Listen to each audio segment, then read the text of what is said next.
La sécurité, c'est un enjeu qui va croissant. C'est important pour tout le développement de la société numérique. On est en train de numériser tous nos métiers, toute notre vie.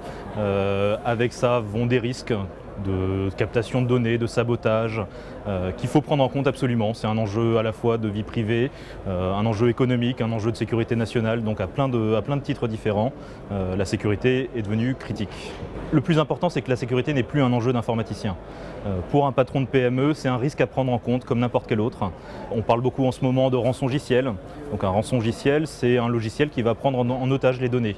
Il va vous exiger une rançon pour vous les rendre. Et encore, c'est si vous avez la chance de tomber sur un attaquant qui vous rend in fine les données. Donc pour un patron de PME, se faire voler l'ensemble de ses données de comptabilité, l'ensemble de ses listes de clients, l'ensemble de ses offres, ça peut être catastrophique.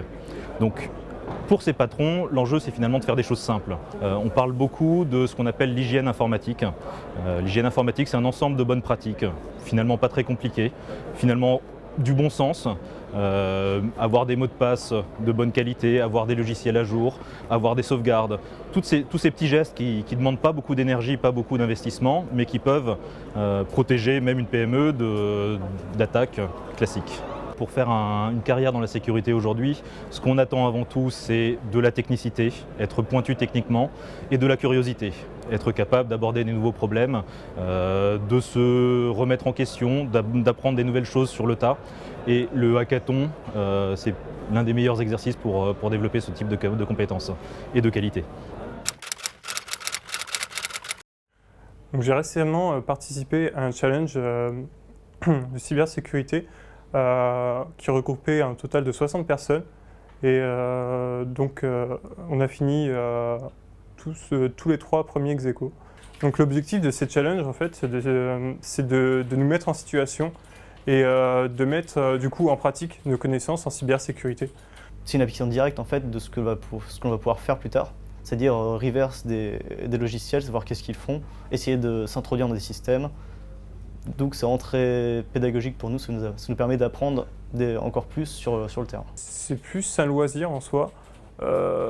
Ça peut aussi du coup être quelque chose qui peut être mis sur le CV. On peut être amené à travailler pour des entreprises aussi bien du privé que du public, privées comme les banques ou les assurances, qui ont des forts besoins de sécurité en informatique, notamment, ou bien pour l'État directement, comme pour le ministère de l'Intérieur ou de la Défense.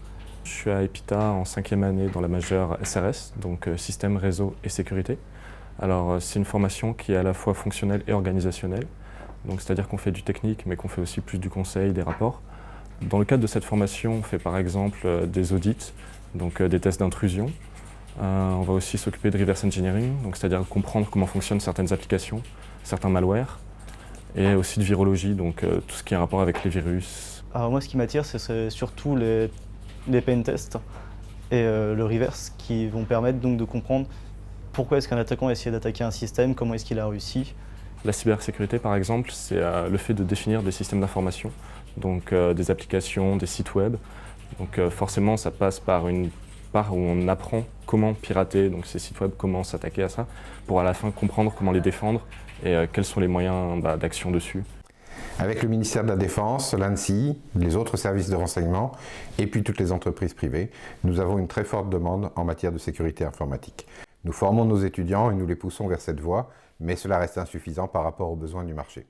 Aujourd'hui, plus de 200 postes en sécurité ne sont pas pourvus. Nous avons donc également des activités en formation continue avec Secure Sphere by EPITA pour permettre à des personnes de se reconvertir vers ce domaine.